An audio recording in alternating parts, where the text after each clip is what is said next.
اللہ رب العزت کا برگزیدہ شخص، اللہ رب العزت کا برگزیدہ ولی ولایت کے مقام پہ کیسے فائز ہوتا ہے؟ اللہ رب العزت کا برگزیدہ شخص جب تقویٰ، پرہیزگاری، طہارت کے مراحل طے کرتا کرتا چلا جاتا ہے اور اسی طریقے سے ساتھ ہی ساتھ علم کے مراحل طے کرتا چلا جاتا ہے،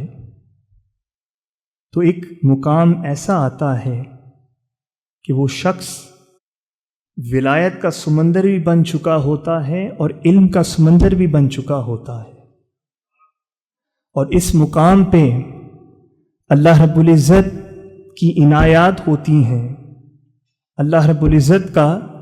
لطف و کرم ہوتا ہے، اور یہ برگزیدہ شخص، یہ ولی، ان دونوں سمندروں یعنی سمندر ولایت اور سمندر علم کا مجموعہ بن جاتا ہے۔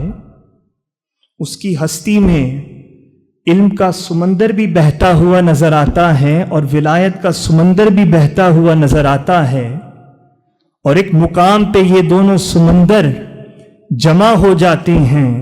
اور اس مقام کو مرج البحرین کہتے ہیں۔ لہٰذا اس مقام پہ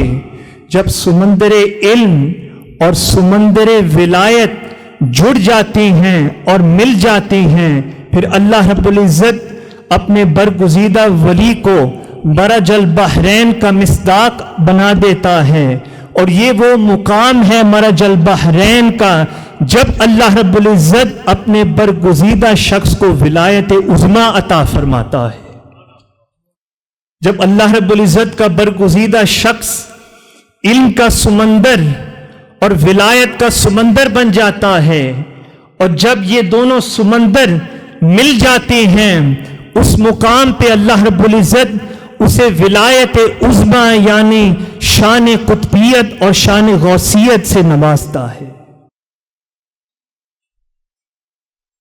یہ وہ مقام ہے جہاں اللہ رب العزت کا برگزیدہ شخص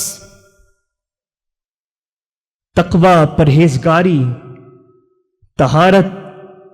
صفائے قلب اور روحانی جد و جہد کرتے کرتے اور ساتھ ہی ساتھ علم کے جملہ مراحل طے کرتے کرتے اپنے اعلیٰ اور عرفہ مقام اور منصب پہ فائز ہو جاتا ہے۔